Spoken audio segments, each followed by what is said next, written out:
Live from Los Angeles, you are watching MMT Sunday Evening Spectacular, and our big topic tonight is the MCU finished? Could it be over for Marvel Studios? The run was so spectacular, right? It was just something we've never seen before in the world of cinema. When you look at that build going back to Iron Man way back when, and then that decade plus, the build to Endgame, but now we are staring at the Marvels opening week here. And in case you haven't been paying attention, the Marvels is tracking to debut under the Flash. Did you see this? I mean, it's crazy. Well, it's not crazy. We called this, like, no joke, 5 months ago, and I'm going to prove it with a video. I mean, not that I have to. I mean, when we say it's going to happen here on MMT, it happens. That's just where it works, man. You guys know that. Pre-sales for the Marvels reportedly now pacing behind that of Black Adam, which would be $67 million, and The Flash, $55 million.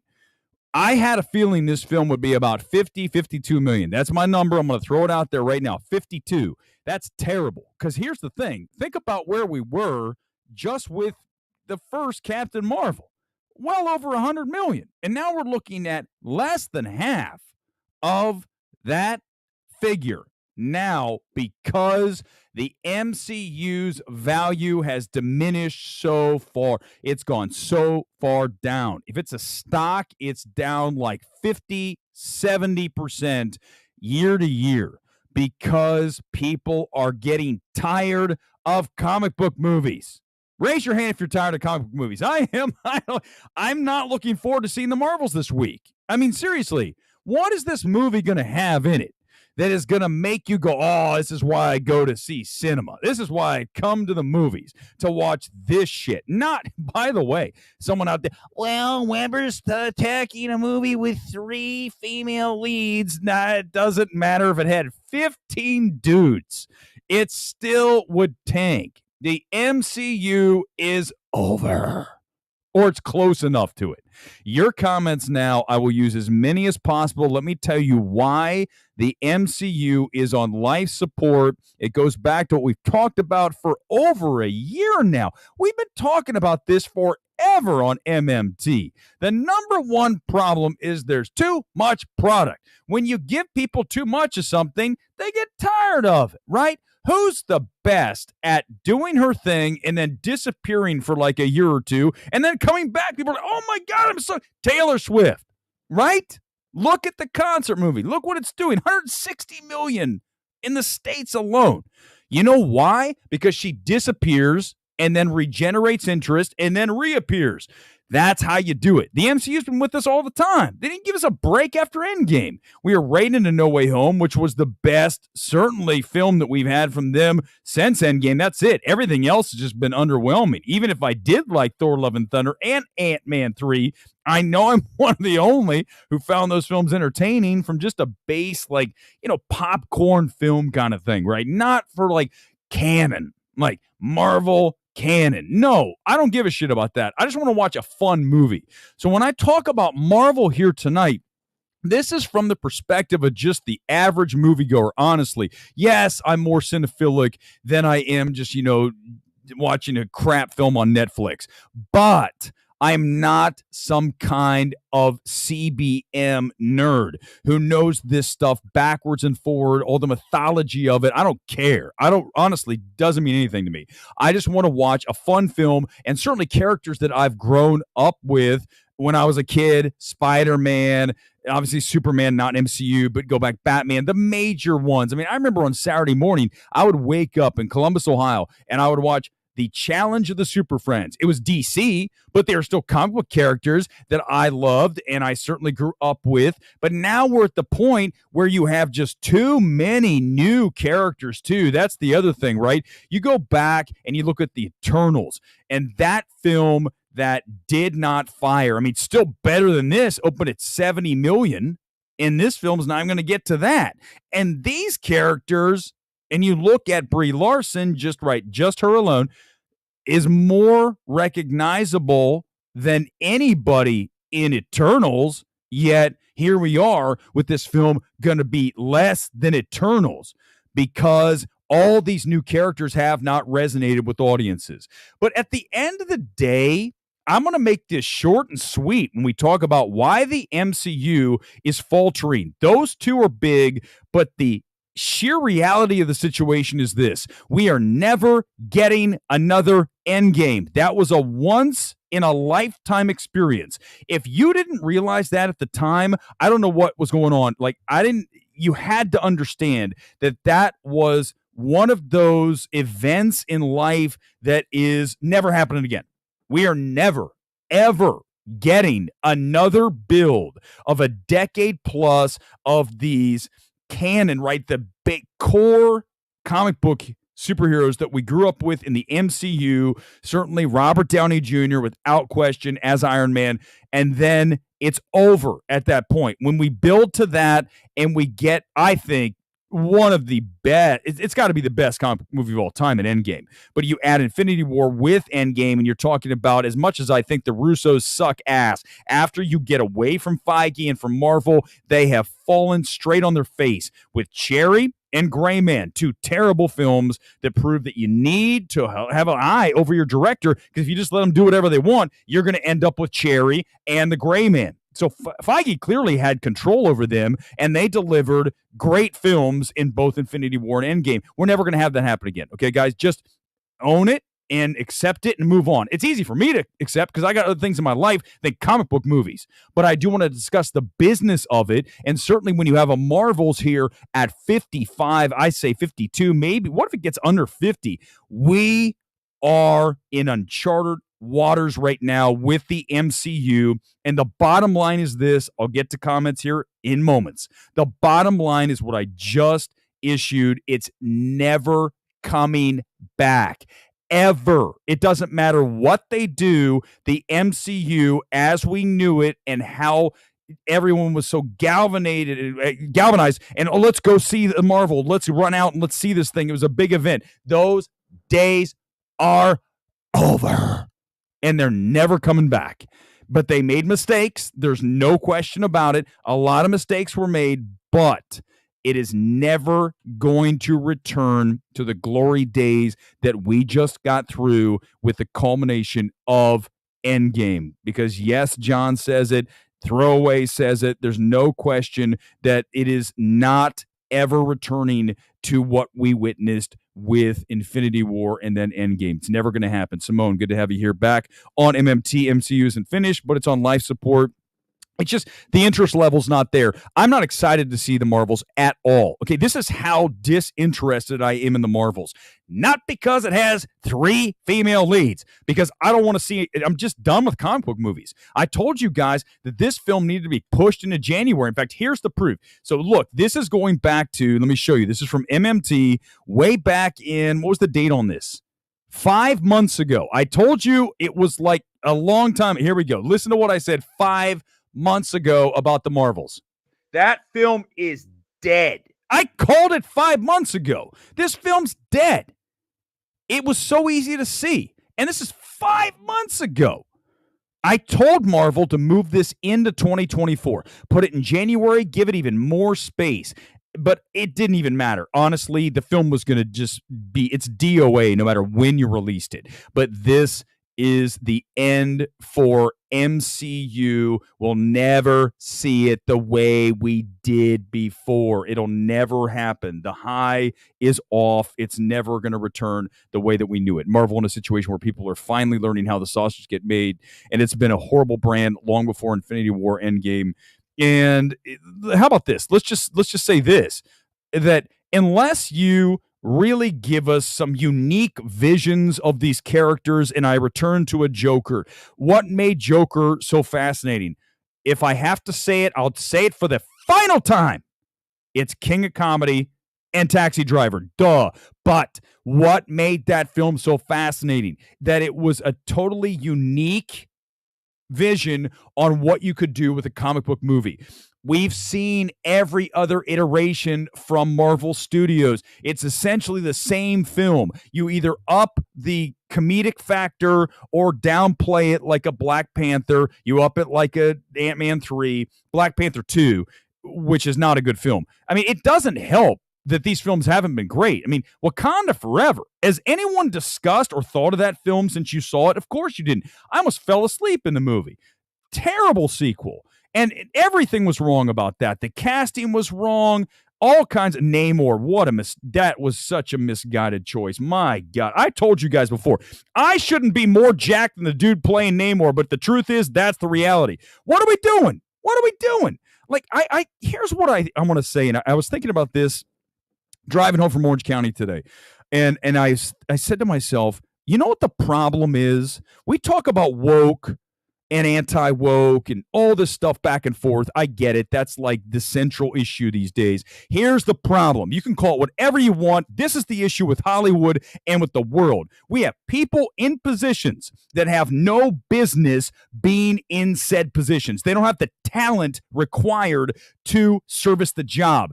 Essentially, they suck at what they do, and we're stuck with people who are sub-talented, marginally talented at best, and they are the ones making the decisions. They are the ones who are creating some of this stuff, writing this stuff, and they're not good. I mean, go back and look at a Five Nights at Freddy's. We just destroyed that film weeks ago. Anyone who says that film is good, my God, we need to get you out to watch good filmmaking. That film's terrible from a screenplay perspective, but here's the thing, is that's acceptable.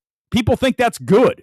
That's terrible. But that's the problem. We have people who are writing these things, and the writer's strike got resolved. I told you guys, and I love writers, but the reality is there's a shit ton of them who are untalented. I've said it so many times before about critics, about anything you want to pick. Just because someone says they're a writer, a critic, an actor, a director, does not mean they're good at it. Otherwise, I could come on here and say I'm an NFL cornerback. Oh yeah, I could be in the NFL. I haven't tried out.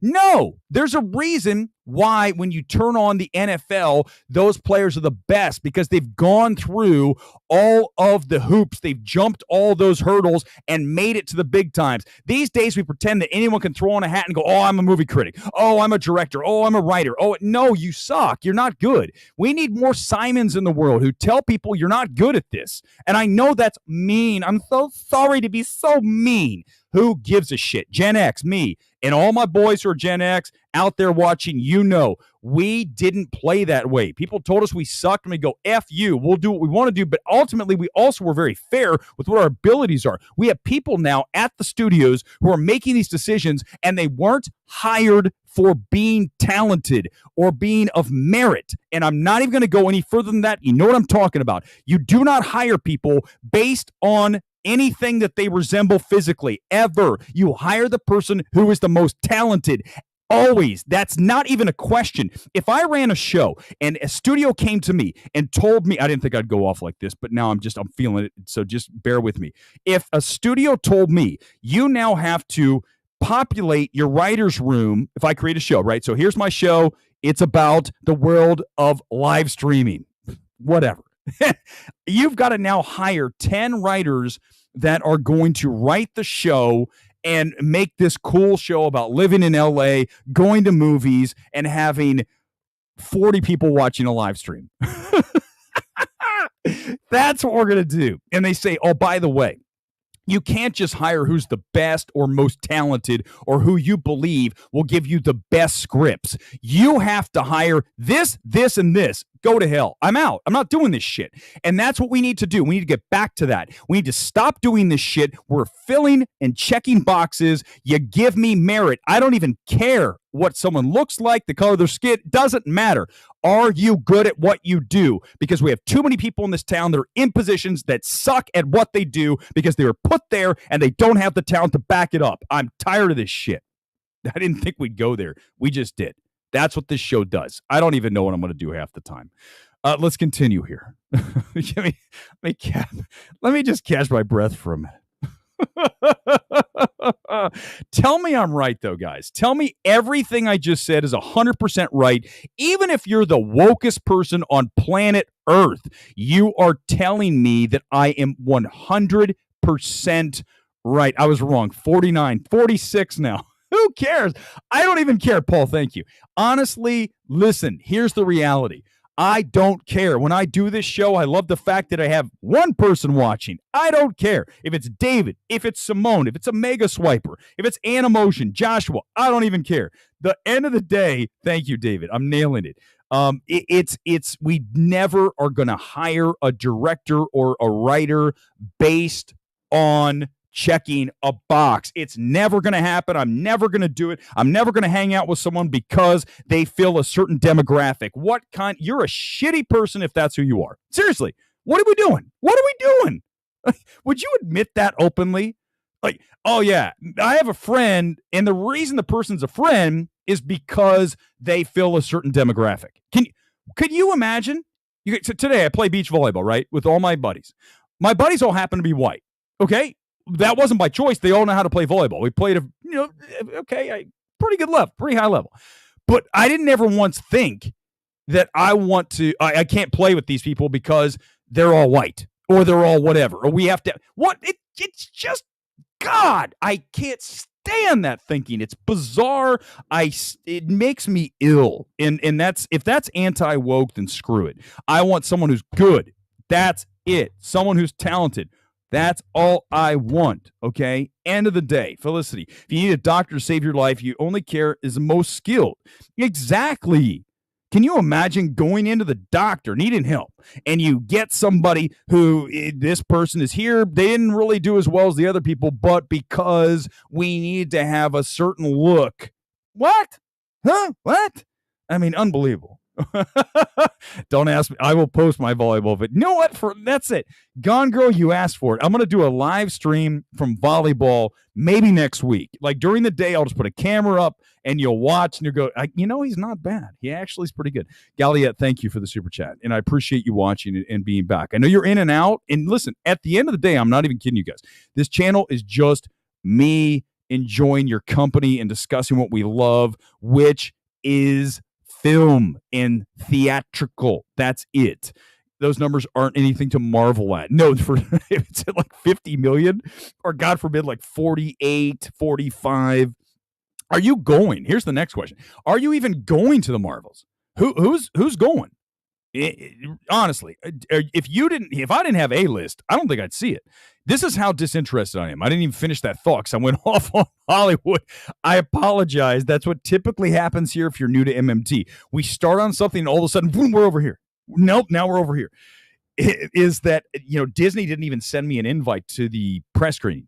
They had a press screening on Thursday. And the reason I know that is I went to go see Priscilla on Thursday at AMC, and then I'm walking out and I run into one of my friends who works at the trades, and they're like, what are you doing here? And they were like, I'm seeing the Marvels. I'm like, what? You're seeing the Marvels? They didn't invite me. They didn't invite me to anything this week either. I don't care anymore. Like I'm done.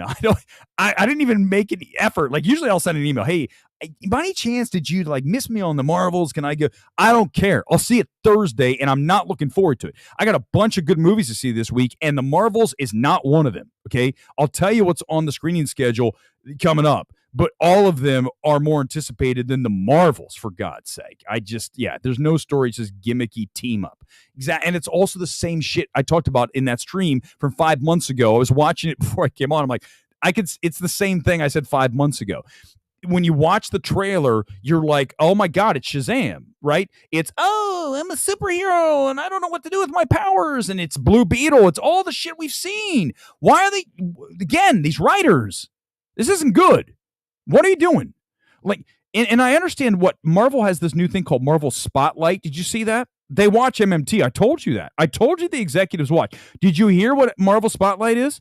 It is a grounded, real world stakes look at Oh, really?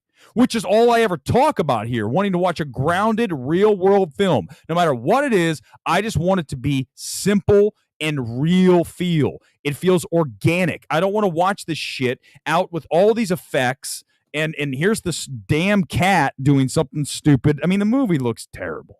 I have no interest in seeing it whatsoever.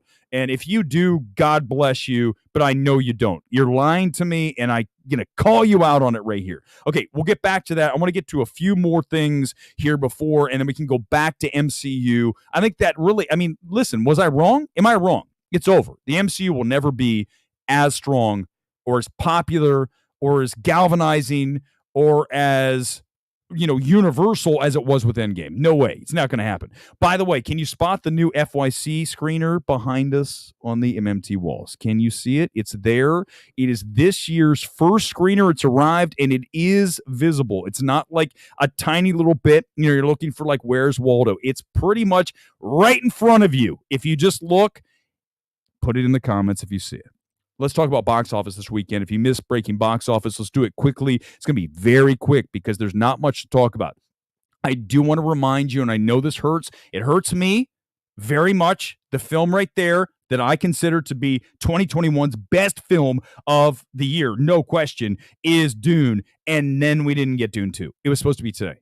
And, of course, the actor strike, which keeps going on and on. At this point, someone asked me, do you expect the actor strike to, finish anytime soon? I thought we'd be done in August. So the fact that we're still here in November without a deal is incredibly discouraging. And also, remember this, they just presented them with the best last offer, right? Whatever, okay? But that tells me that they're getting tired of this negotiation. Here's what's going to happen now. I can tell you for sure. There's nothing that's going to happen before Christmas. This town loves to take long Christmas breaks. And as such, they're going to take a mega long one. It's going to go Thanksgiving, and everyone's going to check out of the office until the new year. This deal will get hammered out and done in the early part of 2024 because they don't even want to go back to work. I'm telling you, is no chance of it getting wrapped up before the end of the year. Zero.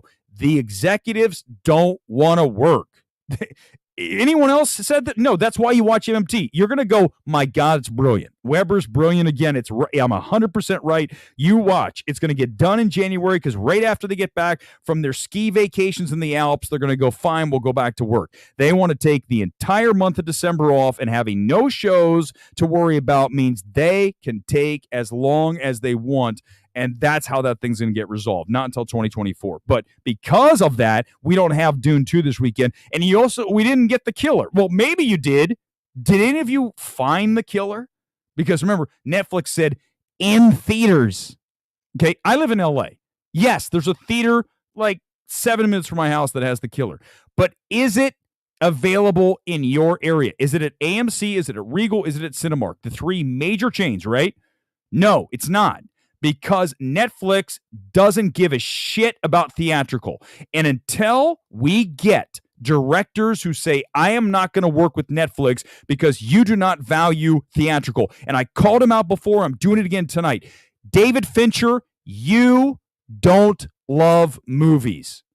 You know how I know that? Because you didn't go to Netflix and demand that they put The Killer wide. I mean, look, are you kidding me? You're telling me that Glass Onion, it got it done. They got it done. And you know why? Because that director gives a shit about movies and wanted to see his film in Regal, AMC, all the major chains, at least for a week. It sucked. It was gone in a week, but at least we got it for 1 week at my local AMC.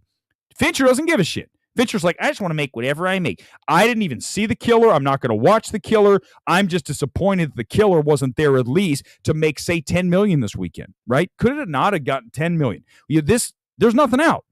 There's nothing to see. You're telling me The Killer couldn't have done at least 10 million? So Netflix is a scourge on cinema. They don't care about it. And if I'm a director, I'm not working with Netflix. I told you guys this, and I know you might not believe me, but it's true. Anyone who watched the channel knows this is true.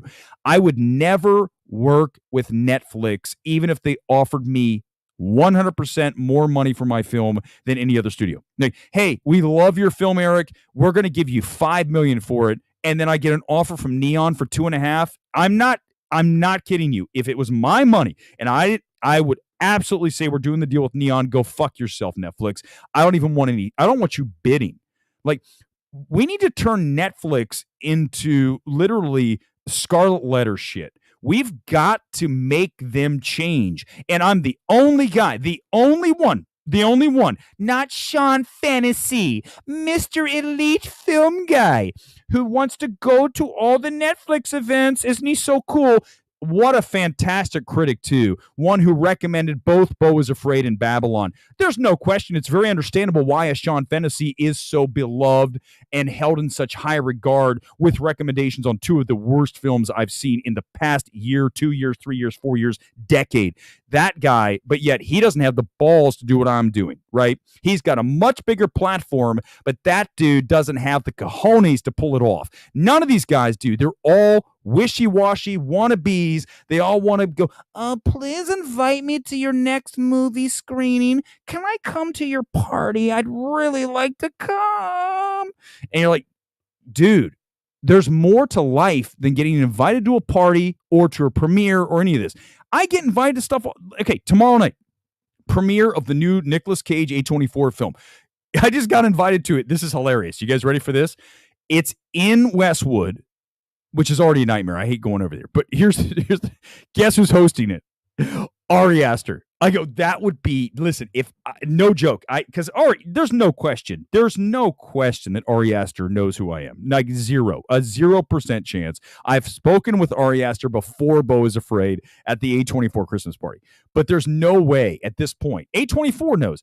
A24, I told you A24 got back through another person who talks to a lot of people there and said they're pissed at you. They're everything everywhere. They're still angry about that. They're angry about The Whale. Now they're angry about Beau is Afraid. But then this is the beauty of it. This is what I love. I love absolutely tweaking them. Here's what I did. I saw Priscilla and I liked it a lot. Because that's the thing. It's not personal.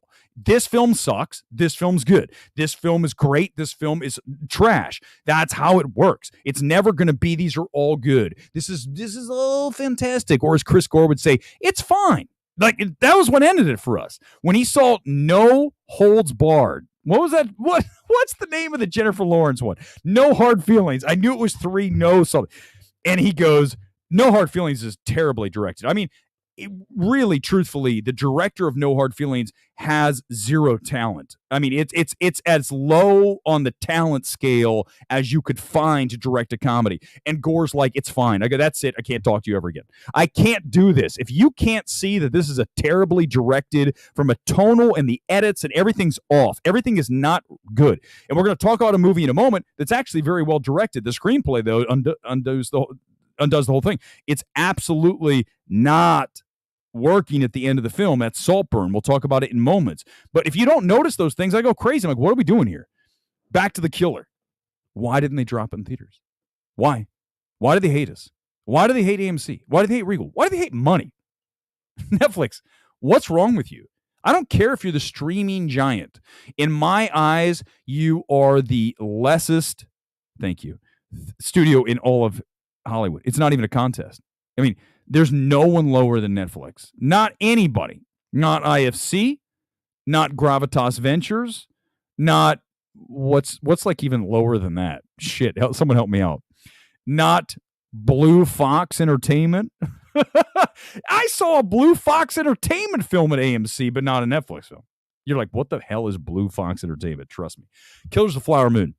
It got to 119 million worldwide. Now, I know that is, it sounds pretty good. The problem is it's a $200 million movie, but there's a lot of things to discuss here. We'll make it tight and simple, and I'll get some more comments.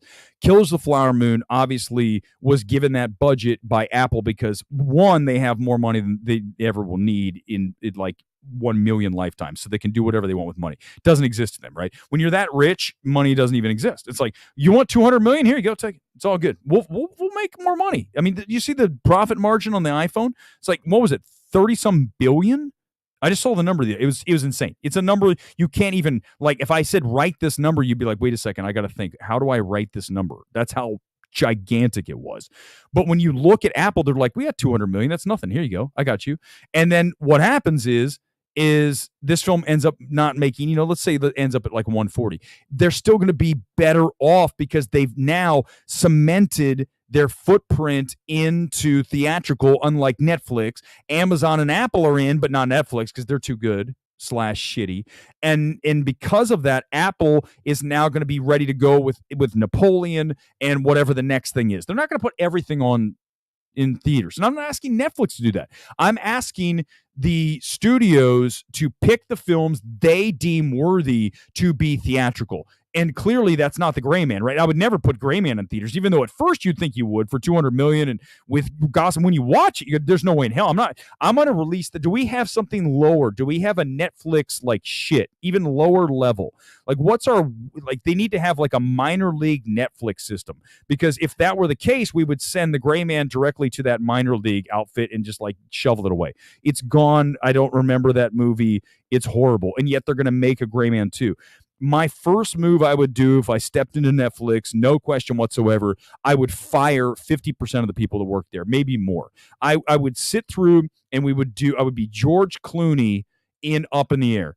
You are no longer needed here. But I'd have to first look at what everyone did, assess their talent, and then, of course, we would just fire people because they're not talented, not because of what their sex or whatever is. We're just going to go, you're out of here because you're not good. Okay? Is that fair? I think that's fair.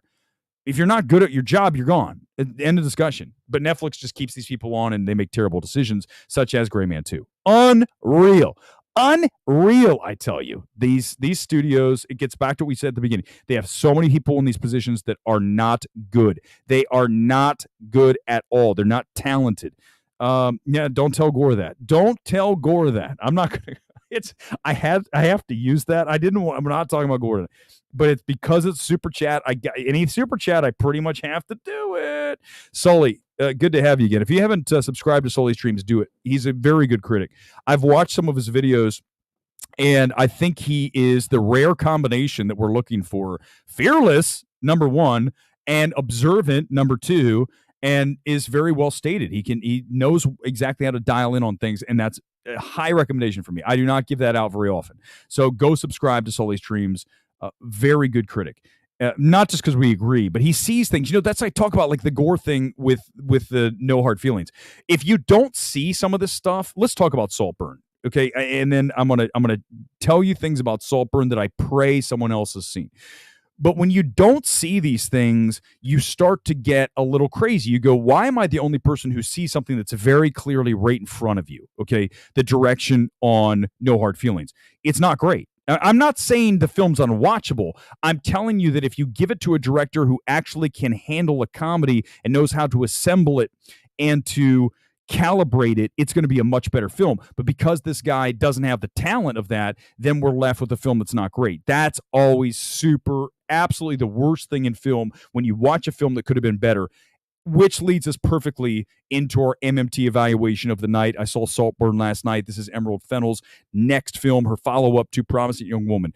I was excited to see this film, okay, because of the fact that she clearly has talent as a director. Now, my problems with Promising Young Woman, PYW, is that it is very much of a direction film for me where the screenplay falls apart at the end of the film. I think that the end of the film, when I watch a film and I go, my God, that's not how I'd write it. And I'm not saying I'm always right, but I'm usually pretty close.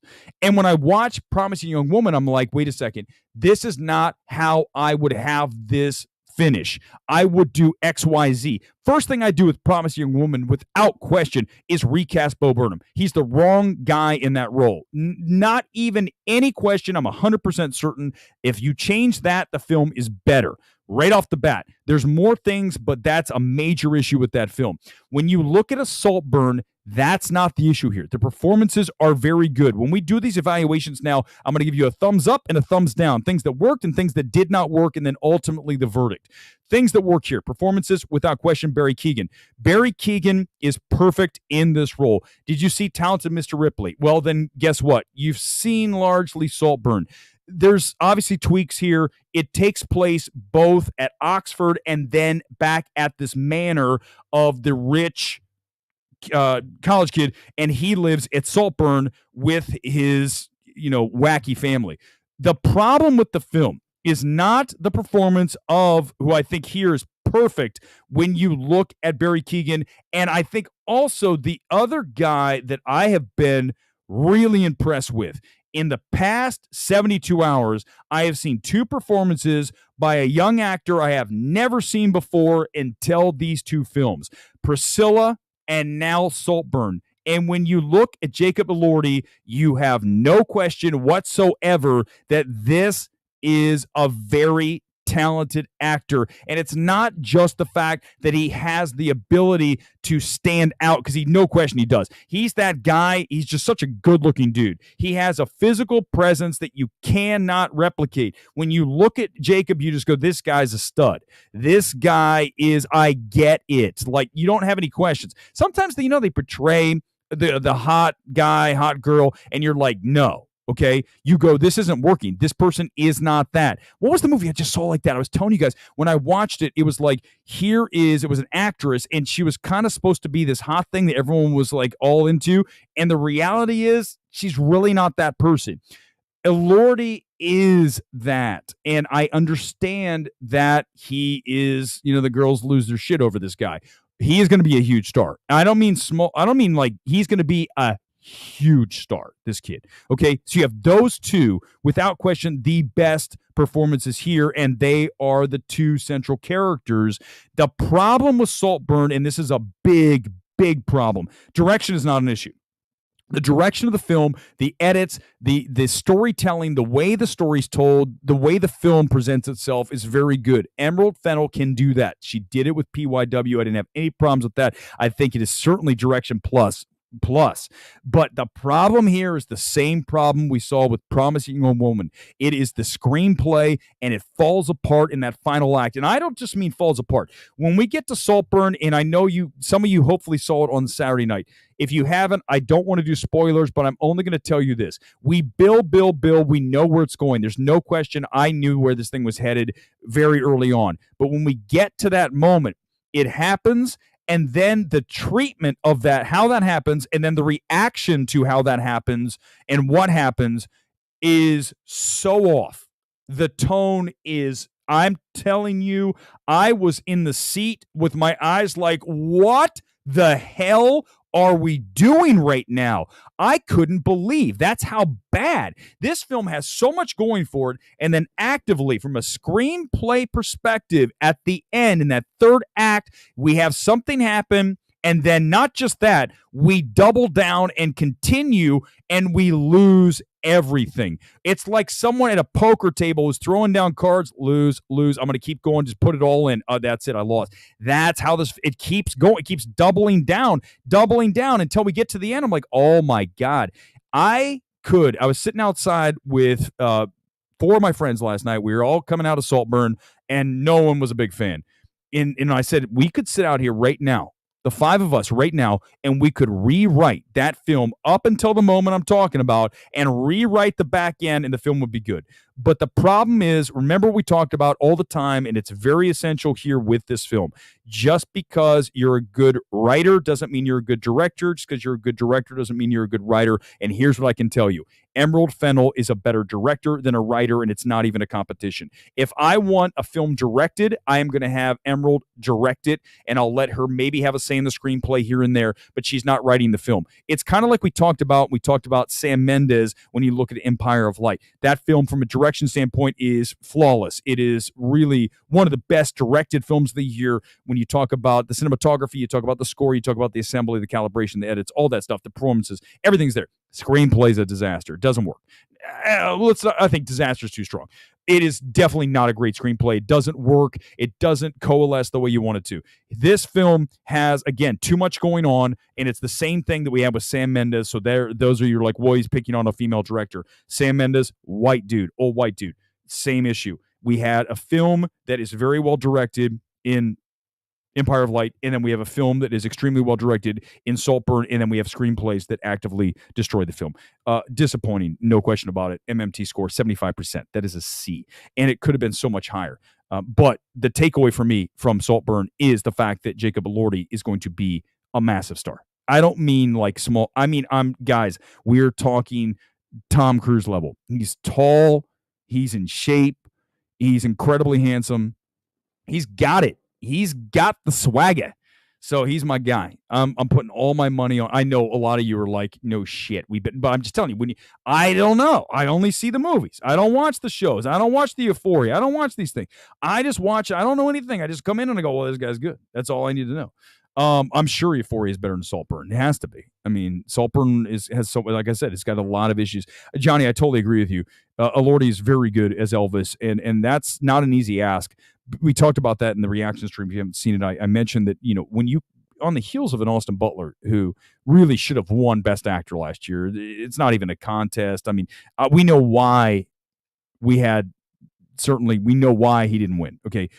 Because of the narrative built around the whale, built around that return. But when you look at Austin Butler, he's Best Actor of the Year last year. What I always say is this: if you have two performances, you don't know which one you would go with. Which one was harder? Which one was more demanding? And there's no question Austin Butler had a much harder time with that. That's a much more difficult level of difficulty, is so much higher on that than it is for the whale.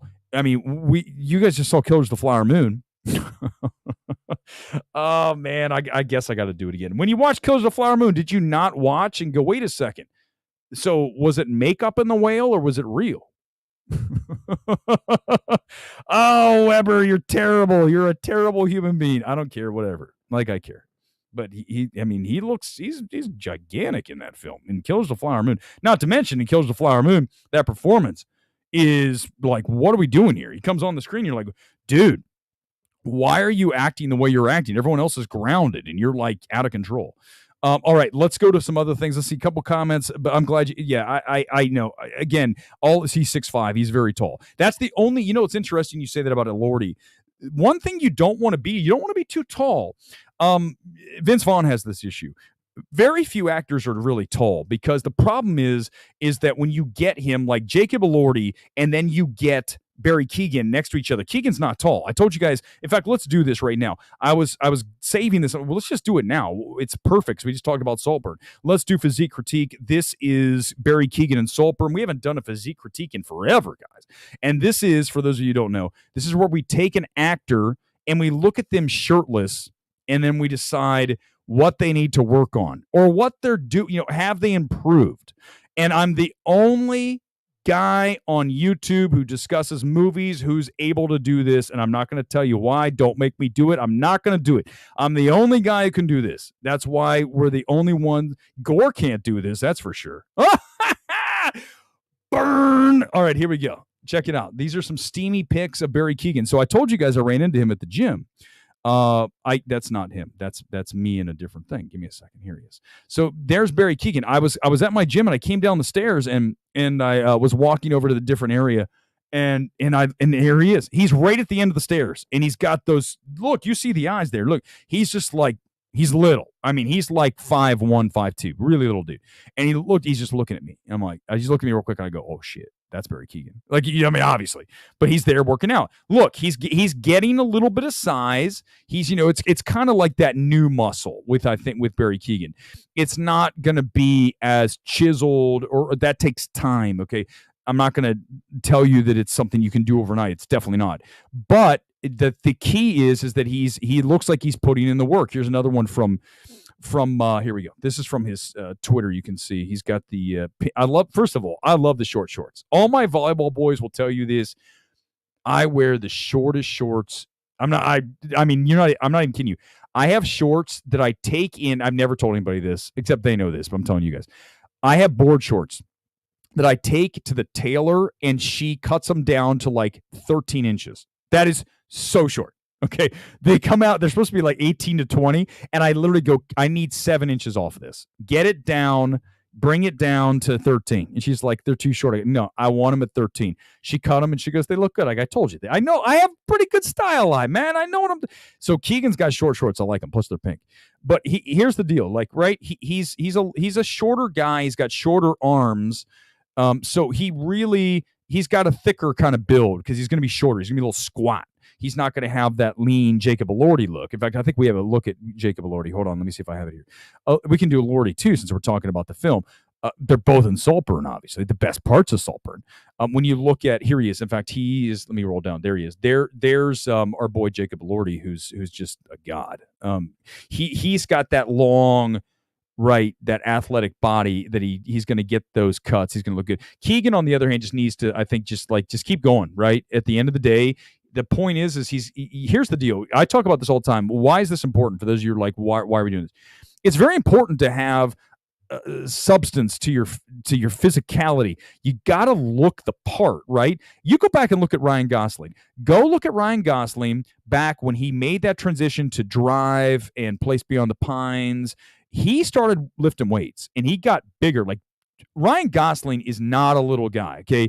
I met Ryan Gosling a couple of times during First Man. They had so many of those events, and let me give props to Ryan Gosling for being the guy he came out all the time. He was going after it. And that film, of course, got completely disrespected by the Academy. I don't think it deserved a screenplay, but a director. I know that's so weird, right? When I say director, but not screenplay, but you guys understand that. Some people go, what are you talking about? No, those are separate things. Direction and screenplay, like I talked about with Emerald, totally different things. Like, those are not connected. They can be connected, but they're separate. They're separate skills and separate evaluations. And so when you look at what Gosling did, he got himself into really good shape. I mean, obviously, go back and look at Place Beyond the Pines. He's jacked. I mean, remember that opening scene? You guys, here, hold on, let me find it. I'm not going to show it to you because I don't need another copyright strike. But you guys remember when he's whipping the knife around? I love Place Beyond the Pines. I cannot recommend that film enough. And it's the weirdest recommendation. It's kind of like, I always talk about, how many times have we talked about Empire of Light in the past year? So many times, because it's a weird recommendation. It's not like the typical, because I'm telling you to watch it for certain things, not for the film. And when I tell you about Place Beyond the Pines, I'm telling you to watch the first 45 minutes of the film. That is almost a perfect film. And then I think once Ryan Gosling exits, we're in trouble. But I still highly recommend Place Beyond the Pines, and I love Derek Cianfrance as a director. I love the guy. I mean, I interviewed the guy. He's the coolest dude. He's extremely talented. And as you may or may not know, when you watch Sound of Metal, when you look at a Darius Martyr, he's from the coaching tree. They talk about in the NFL, right? When you're a coach underneath another coach, you're from the same coaching tree. Well, Darius Martyr is from the Derek Cianfrance coaching tree, and you can see it when you watch Place Beyond the Pines, and then you watch Sound of Metal. They have the same feel, the same look, the same cinema verite that I love. Look at Gosling. I mean, hold on, here he is. Look at this. That is, my boy's got a chest, okay? And he's that's when he started lifting weights, and it made all the difference. Ryan Gosling now, obviously for Ken, we saw still lifting weights, has great biceps, looks amazing, Crazy Stupid Love, where it's like, you look like you're photoshopped, right? No, I mean, he's a stud. I mean, he's also tall. You know, Ryan Gosling's like about 6'1", 6'2". He's not a little guy. He's got thickness. You know who else is big? I've met almost all these people. I'm not saying, I'm just telling you. So if you know who else is actually physically like really thick, very thick guy, Ryan Reynolds. I remember, I think I tapped him on the shoulder. I'm like, holy crap, this guy's built like a linebacker. Both he and also, what's his name? Jamie Foxx. Jamie Foxx and Ryan Reynolds are the thickest. Not like fat, like thick, like solid. Like if they punched you, if Ryan Reynolds or Jamie Foxx punched you, you might crack into 1,000 pieces, like when Tom got thrown off of a building by Jerry, or he went out the window. Jerry opened the window and Tom went out and he hit the ground and he goes and shatters into 1,000 pieces. That would be you after getting hit by either Ryan Reynolds or by Jamie Foxx. I think also by Gosling. Gosling's not a little guy. Barry Keoghan, I don't believe he's 5'7". I saw him again at the gym. I'm 5'11". He looked like he was about 5'5". He's not tall. And you can kind of see it in that picture. Hold on, let me see. You can see the difference because, okay, first of all, well, he might have shoes on. Let me go back. Lordy's 6'5", 6'4", 6'5", so you can see it kind of there, right? And that's the problem. Also in Saltburn, when they're next to each other, it's like, it's crazy. Keoghan, listen, Ben Mendelsohn. I love Ben Mendelsohn. We're not doing it. That's a good schlacker. I like it. Johnny, Keoghan is always so interesting on screen. Keoghan, here's the problem with Keoghan, and he doesn't do it here. And this is what I love about the performance in Saltburn. It's a performance and a direction film, not a screenplay film. what I love about Keegan here is that he doesn't do the weird, I go back to Banshees of Inisherin. What did I tell you? In that film, he's at 11. I want him down to an 8 to a 9, even a 9, not an 11. He's doing this, right? He's like, well, I don't, it's just like, dude, just be weird, but settled, grounded. And here he is doing less. And therefore, by doing less, guess what, everybody? He's doing more. We talk about it all the time here on MMT. When you do less, you do more. This channel's definitely not a good example of that because more is definitely more here. But in general, when you do a movie, you want to do less and you get more out of it. And Keegan is doing less here. And I like the fact that he dials it back. He modulates down to like an 8, 8.5. He is thick. I would agree with that. Barry is taller than Taron. No, I don't think so. I've seen both of them. Taron's about. I know you guys. I know you're all sitting here going, "What the hell?" This is true. You guys know this. I've had pictures. Don't make me bring them up. You gotta trust me. I saw Keegan. I don't have a picture with Keegan, but I certainly have a picture with Taron. When Taron's at the gym, I saw him. He's a little squatter, right? He's not squat. He's not 5'11", like 5'11". So he's probably about, I'd say Taron's about 5'9", and he's thicker. So, and Keegan's shorter and even stockier. He's just a little guy. So when they put on weight, they're naturally going to go wider, right? Because they don't have the length. Like Elordi's got the length to, obviously he can put the size on with that. When you get a Keegan, you start putting size on, then you're going to go wider because there's not as much space, right? The arm's shorter, all that stuff. It's basic physics. It's basic physics. For those of you who've just joined us tonight, you're like, what am I watching? And that's typically the reaction we have here in MMT. So I appreciate the fact that you've recognized that already. Let's talk about the MMT schedule this week. It's a busy week, and I'm excited to see everything here except for the first film. I've got the Marvels coming up this week. Again, not thrilled. I mean, it's the least of excited I am for any of these films. I got Poor Things. I've got All of Us Strangers. I've got Origin. These are 3 big awards films, possibilities here. Certainly Poor Things. And then I also have tomorrow AMC Sight Unseen. Did you see this? Let me look at it. Let me show you. So they're doing AMC. I figured they should do this because Regal is doing that mystery movie, right? So check this out. This is the Sight Unseen. Let me pop it up. And they're doing it tomorrow night. And here's the good news for those of you who are in LA. They just added another screening for Sight Unseen at 7:20 tomorrow. The 7 o'clock sold out, every seat. So tomorrow there's a movie that is going to be PG-13. Now, let's go through this real quick. Let's tell you what I think it is, okay? Now, someone help me with this. Someone did give me a little tip, my friend Britton, but I'm just going to pretend that he didn't. I didn't say that. Okay, here it is, 7:20. Look at this. It's filling up. Okay, that's a huge theater at the AMC 16 right down the street. It's a huge theater. And look, this was like 10 people in there. I'm in here. I've got a seat in here. I'm not going to tell you where I am, but you'll see me walk in tomorrow if you come in. And so I'm going to see this at 7:20. Okay, so look, what's the runtime? 1 hour and 49 minutes, right? Okay, it's PG-13. It's 1 hour and 49 minutes. Now, you got to remember, it's going to be a film that's coming out really soon because it's probably going to be this week or next week. It could be an Apple film. So it can't be Napoleon. Napoleon's like 2.5 hours long. So we know it's not Napoleon. Let me get the release schedule and let's look. Here it is from my good friend Alex over at First Showing. I like Alex. We always DM each other. He's awesome. I wish he was here in LA. He's all the way over in Germany. It's like I don't know if I'll ever get to meet him in person, but I'd like to. Okay. Here's what's coming up. We have a couple options. Number 1, it could be Hunger Games, Ballad of Songbirds and Snakes. Maybe. I don't think it's that because let me get the runtime on that. Because here's the thing is that, let me see if it's got the runtime. I know some people have seen. No, it's not. It's definitely not. Here, look. This is 2 hours and 38 minutes. So it's not Hunger Games. So let's go to the next. Okay, let's go back up here.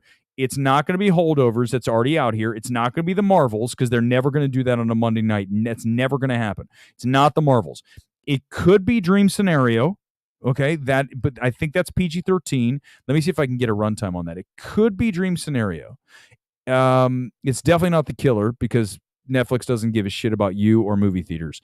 And then here's what I think it is when we look at a next goal wins, which I'm actually excited. I like Taika. You guys know I think that Thor 4 was fun. I don't know why you guys didn't, but that's fine if you didn't. I get it. I get why you didn't, but I found it to be humorous or at least entertaining enough for me. And that's, like I said, I'm not a big CBM guy. I don't care. I just want to watch a movie that's fun. And I had fun with Thor. I think Chris Hemsworth is amazing. I think he's a great comedic actor. I want to see him more. Like Ghostbusters, he's the best thing in that, right? He's great when you give him comedy. He's very, very good, and he's fantastic in Thor 4. Okay, he is. For that performance, is really good. Let's look at running time for next goal wins. Next goal, I think it's almost like exactly the same. Give me a runtime. Give me a second here. Runtime is all right. Here we go. It's one. Listen, here's the thing though. It's not always right on Google, but that's pretty much in the same ballpark, right? 143 versus 149. So I think we're going to get next goal wins tomorrow. And that would be great because that's a kind of an awards film. So that means this week I'll see a bunch of awards films and then the Marvels. Oh, shit. I'm not. Have I said that I'm not excited to see Marvel? We will talk about Marvels on Thursday. Thursday night, evaluation, opening night, big night. I'm just going to do it Thursday, easier. I'm going to get everything done at one time, and I'll talk about the Marvels more than I did tonight, which is already too much. I want to show you one thing that was sent to me here tonight by my good friend Simone, who was on the stream earlier. I don't know if she's still here. She probably left. I don't blame her. For me, I could last maybe about 2 minutes on the stream. Then I'd be like, I'm out of here. This guy's too much. All right, here it is. Simone sent me this. Now, listen, you're going to have to turn up your volume. This is, let me get the exact, okay, this is at a FYC screening today. And this is a debate I want you guys to take part in. Let me hit it here so you guys can see it. Okay, so here's the video. Let me zoom in a little bit. And this is from an envelope, which is LA Times. They have these screenings. They invite, looks like screenwriter here, Eric Roth, David Grant, the original author.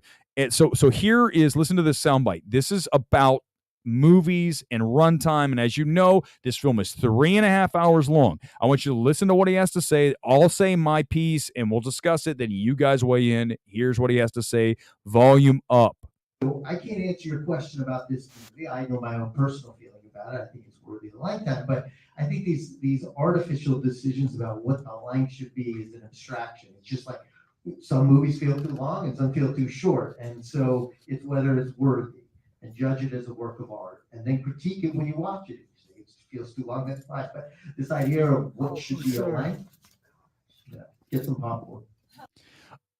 I understand what's being said here, but here's the issue: is that I'm 100% with this notion that the real feel of a film is ultimately the barometer of whether it works or not. And that doesn't equate to runtime. You can watch a 2-hour movie that feels like an hour. You can watch an hour and 25-minute movie that feels like 7 hours. Like I just saw that terrible horror film.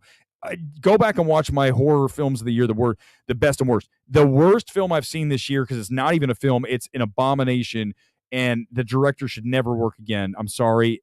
No, I'm not sorry. It's that bad. It's called Malibu Horror Story. Truly awful. But that film feels like 7 hours, and it's like an hour and 30 because everything's too long. It could be a short film. It could be 20 minutes long. So you're taking a 20-minute film and stretching it to an hour and a half, so it feels like forever. So again, runtime's not the deal. The problem is come on, guys. Killers of the Flower Moon's too long. 3.5 hours is too long. Now, I've seen Killers of the Flower Moon, the whole thing, obviously. I've seen the first hour. I have not seen hours 2 and 3. Again, I watched the first hour and kind of exited. I was like, good. I just wanted to watch and get a feel for that Robertson score again, which I really liked. And I wanted to get a feel for the film. I really think the beginning of that film was the strength of that film. Right? And especially the end, I think for sure should have wrapped sooner. We all could sit around and make a better edit of that film. I know we could. This group is very smart. We could all sit around in a focus group, right? In Apple and invite us in, and we would say, here's what I want to do. I want to get rid of this. I want to squeeze here. I want to bring this film in at about 2:40. So we need to lose 50 minutes. That's a lot, but let's go back and let's look. Perfect. Let's just start. I'm going to just start with this, and then you guys can add on if you want. Looking at Killers of the Flower Moon. The first thing that I noticed when I watched this film is at the very beginning of the film, you've got that whole thing about, laying out the tribe, the Osage tribe. All of that, every single element of that is too long. It's like, when they start saying this person died. That's great. I think you need to do 4. It's kind of like America Ferrera in Barbie. Remember her big speech, which is good. The problem with that is it kept going. She goes, it's hard to be a woman because you got to do bang and then bam and then this and then this. And I'm like, holy shit, we're still going. 3 things. Three things. 1, 2, 3. When we did that evaluation of Saltburn, was that like about 3-4 minutes? That's how you do it. Do you want to sit through a 40-minute evaluation of Saltburn? Who gives? No, nobody wants to do that. That's why the show's constantly changing things. So that's the point. When you go look at a Killers of the Flower Moon, everything in this film is too long. Just like we saw in The Irishman. The Irishman definitely it feels longer than Killers of the Flower Moon. So at least this film doesn't feel as long, even if it is roughly the same amount, right? The problem is that you still have so many things here that don't need to be everything. Here's the problem we have. We have so many directors now, and this is understandable. If you're a director, please, I get this. If you shoot something, let's say that you're a director and you shoot this gigantic scene, you have it all set up, you travel to shoot it, and then you get it and you go back and you're starting to put the movie together and you go, wait a second, actually, this scene doesn't need to be here. Like, we don't even need it. There's no reason for the scene to be in the movie. But yet you have this, you feel like you have to. I've got it. We spent a week shooting that. We went on location. We need to put it in. Plus, I'll make someone unhappy because their role will be cut down. I don't care, because the only question you need to answer is, does this make the film better if it's not there? Can we make it tighter? Can we make it a more enjoyable film overall and make it more effective by cramming it, by condensing it? The answer is always yes. Always. I don't even care what movie you mention. If we go in and look, we can find something we can go like this. Right? It's like the accordion. We just need to take the accordion and go, right? Because it's like the longer the accordion gets, no. We need just to let's get to here. Let's not try to extend the accordion all the way out. Let's try to just get a little bit and then go back in. Yeah, it's a major issue. But as a director, I understand you feel like you have to do it because you committed to it, and that is understandable. But it's also the wrong decision. It's the wrong decision. You need to trust your instincts. Can I mention this? But we only have a few more minutes. I'll go about 10 extra tonight. Trust your instincts in life, no matter what. Whenever you have some kind of thing that's telling you, I got to do this, I should do it, okay? And that maybe means don't do it, but you don't not listen. I've told you guys the story going back to when I was 5-6 years ago now, at the lowest point in my life. I'll go into the whole story at some other time. But the point is I didn't listen to my intuition. I went against what my inner voice told me, and then I didn't do something like, terrible and went to jail. I just did something I shouldn't have done, not to hurt anybody, to myself. I did something. I made a choice. I decided to do something I shouldn't have done. I'm making it sound way worse than it actually is. But at the end of the day, I disregarded my inner voice. Don't do that. If you're a director and you believe that this film could be better by cutting this or telling someone, unfortunately, your role is going to be down to like one line, that's it. Your job is to make the best film possible. You don't worry about hurt feelings. Like, if they're an actor, they certainly should be well versed on getting crushed when it comes to your feelings. This town doesn't give a shit. That's why do you think I'm so abrasive? I don't care. People are abrasive with me. It's what we do. It's how Gen X was raised. It's how this town was built. My God, if you didn't have thick skin out here, you're not going to last. Nowadays, the kids are all, oh, you hurt me. I need a safe place because you hurt my feelings. It's so sad. Oh my God, we've got losers in here. I got to get rid of this guy. There you go. I love when someone comes in just out of nowhere and just like, why do people watch? Like, I got a better thing for you. Why did you bother even coming in? Like, just go about your life. We're not going to miss you, bud. We're not going to miss you. Soul Next Goal wins at TIFF. Don't do it. Oh no. Well, it's okay. Listen, I want to know what doesn't work though, Sham. Let me see it, because that makes for interesting evaluation. I think I just nailed Saltburn. I mean, I don't think it's even a question. Saltburn just got destroyed. It was perfect. It's dead on, 100%. Because I have a very good feel for what works and what doesn't. It's not, again, you can't manufacture it. You either have it or you don't. You learn it from watching lots of films, but you also just have an inherent ability to know what works and what doesn't. You guys understand that. I'm tired of having to explain that you can't do everything. Not everybody's great at everything. It is what it is. I'm not saying I'm great. I'm just saying not everybody is. And know what you're good at, and that's it. So that's all you got to worry about, right? Exactly. Thank you. I don't know what that was, Tom. Whatever it was, exactly. A Flower Moon prediction. One Oscar Gladstone's for sure getting in, no question. No, Animotion, there's no chance. It's a 0% chance, and let me tell you why. Because you got production design, just on it alone, production design. So that's 2. In score, you have to put the Robertson score in. That's 3 because Robertson is a great score. It's posthumous. It's going to happen. That's 3. Okay. Leo, someone asked me this on Twitter, and I don't know if they came in with a comment. If I missed it, I apologize. I'm producing myself. Producer Nate I'm going to hire a producer, which means you can come to a movie with me once in a while. That's what hiring means. But but at least I'm honest about that. Unlike all these other websites are like, come write for us and get paid nothing. Okay, so when you look at Leo, and someone asked me, could you see Leo get left out? I think there's no question that could happen, because ultimately, as I pull up awardsace.com and I show you guys where we're at with this race, who's in, who's out, let's do that right now. And we go to Best Actor, and I click here. First of all, there's no question that our highlighted picture here is Paul Giamatti. Paul Giamatti is the best performance of the year. It's not even a contest.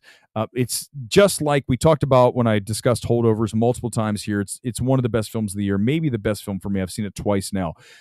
Giamatti is the Blanchett of this year. Let's just hope that he doesn't get screwed like she was last year. It's the best performance, regardless of gender, okay? And so when you look at a Giamatti, he's got to be in. Like, it's not even like he should win, but he has to be in. If Giamatti's not in, I don't know what to tell you. I think I might just call it a day. It's over. Okay. I have not seen Rustin, but I'm not going to watch Rustin. It's a Netflix movie, but I understand that he's very good. Coleman Domingo, I think, is a very strong actor. I'd love to see it. I'm not going to watch it because I have principles. Sorry, it is what it is. I don't know what to tell you. Just fix it, Netflix. Not that hard. It's really not. Cillian Murphy is in for Oppenheimer. That's 2. Giamatti has to be in. That's 3. Has to. If he's not, I'm not saying he's not a lock because people are dumb, but I'm telling you, if he's not there, I'm done. I'm over. It's over. We're just going to stop everything. Jeffrey Wright is in for American Fiction. So that's 4. Who am I missing here? I think I forgot Lee. Okay. Bradley Cooper's in. So there's 5. That gives us 1 spot to play with. So it's either going to be Leo or could it be, oh my God, if it's Leo versus Giamatti has to be in. So if based on, because remember we talked about before, I have not seen American Fiction. I have not seen Rustin. I have not seen a few films. So I'm just telling you until I see them. But the point is that because of the Academy, the way things work, representation matters. That's the reality of it. I haven't seen the performances, so I can't tell you. I'm only going to judge them based on the acting performances. I don't care the color of anyone's skin. Doesn't matter. Who's the best? Who had the hardest job? Whose degree of difficulty was higher? That's it. Who did a better job? Whose character fully realized, fully materialized, and you're like, I never will forget that character. Paul Giamatti, Holdovers, no question. So Leo could be out because there's 6 in play. There's 6 in play. And Leo could be the 6th. And why would he be out? Not because he's not deserving. He's 100% meritorious here. Not even a question whatsoever in Killers of the Flower Moon, one of his best performances, because he has to do a lot of things here, right? He's got to pretend like the hick. He's got to then all of a sudden turn on that. He's got to do all these things, and he's just Leo. He's fantastic when he needs to be. He's our best actor, if not the best, one of our best actors. But Leo has his Oscar. At the end of the day, Leo's got his, and at the end, that's hard. A lot of people think that way. I don't think that way. Like last year with Cate Blanchett. Well, Cate Blanchett already don't care. Was it the best performance of the year? Yeah. Was it better? And I listen. If there's one thing about Everything Everywhere I like, it's that. But still, nope. You don't do that. You can't. Cate Blanchett in Tar is a once in a decade performance. I remember we did that on the stream. Go back and watch during that. I said, when you look at Cate Blanchett and you go back over a decade, you put her up against every winner. Going back, I think the only time I had like a head-to-head where it would have been tough, she would have beaten Blue Jasmine. Yeah, no question. Cate Blanchett in Tar would crush Cate Blanchett, Blue Jasmine. So she's beaten herself. Then you go back, I think the last time when I came to one, and I know a lot of you have an issue with the movie, I think the movie's actually pretty solid. When you look at obviously, going back to Margaret Thatcher, right? When you look at that movie, and I'm forgetting the name of the movie, that was the last time that we had a head-to-head that was like, okay, this is close. This is close. That's it. She's that good. And that's this year, it's Giamatti. Driver's not getting in, not for Ferrari. Even though I know he's just not. The movie's just not registering. I'm going to see it, I think, next week on that. Coleman Domingo, good. Yeah, I'm sure. Great. I'm sure he's a fantastic actor, and I love Jeffrey Wright. I can't wait to watch American Fiction.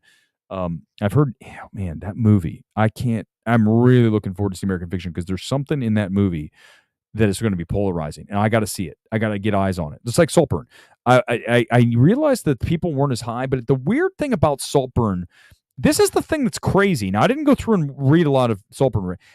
If you can't see what I saw with Saltburn, I don't know what to tell you. What are we doing? Like, it's that terrible. In Saltburn, when it happens, and the reaction to what happens is so tonally disastrous that I can't even. It's Emerald Fennell could not have wrecked a film worse, short of having a guy hump a grave. Oh, that's right, she did. Or have Barry Keoghan suck up the bathwater of Jacob Elordi, who had just got done pleasuring himself. Yeah, that's in the movie too. That movie's going to get a really low cinema score, Saltburn. I mean, I'm talking like a D or F. Those kind of things people don't want to watch. I don't have a problem with it. It's weird. I don't think it needs to be there at all. I don't at all. Going back to Saltburn, when Barry Keoghan is humping the grave, naked, grinding his cock into a grave, I just don't think that's what people want to see. I've heard Penelope Cruz is very good in that. I can't wait to see it. It's not good. It's not good. Gone Girl, it's not. It's not. By the way, it's not because I can't handle that stuff. It's not. It cheapens the film. It lessens the film. Emerald, okay, I'm gonna have to wrap. I'm exhausted. I've done over now. By the way, tonight's kit, Arminia Bielenfield. I like this one. First of all, Joma rules. If you guys ever get a good soccer, Joma, see the J? Joma's amazing. Joma makes the best kits, period. End of discussion. It's not even close. Just quickly, back to Saltburn. I can't believe that someone at Amazon, MGM, didn't have a word with Emerald Fennell and say, yeah, I know what you're doing here, but I don't think we should put that in the film. Not because we are prudes, but because it's not the kind of thing that it cheapens the film. It just doesn't need to be there. And these are the things that I want to have discussions with directors about. Ultimately, show me your. I swear, I would have that and she could explain whatever, and I'd say that's fine. You can do it. I'm just telling you, it's the wrong decision, and it is. I'm 100% right. And Gone Girl has my back on that. Thank you, Gigi. Appreciate it. All right, guys, that's gonna do it tonight. I'm done. I'm out. I'm back on Thursday. Well, I might have some reactions during the week because I've got All of Us Strangers. I might do one for that, just like out of theater. Poor Things for sure. No question there'll be a Poor Things out of theater reaction coming up on Wednesday. And then Thursday, Marvel's live here back at about 8:30 or so for that. Maybe a little late. Might be about 9 because we got a big thing with Menzel. So I'm going to go to that. So I might be a little bit late on that Thursday night, but we'll do a huge Marvel stream reaction, evaluation, box office. If that film does under 50, even 50, if it does flash numbers, man, I can tell you they are panicking over at Disney down at Marvel, Manhattan Beach. They are panicking. They should be panicking. But ultimately, going back to what we talked about at the beginning of the show, if you missed any of it, go back. It should be available for you momentarily here as we wrap things. At the end of the day, we will never get another version of the excitement level that we all felt for the MCU when we had Infinity and then we had Endgame. We'll never get that again. It's over. Just like this dream. See you guys Thursday.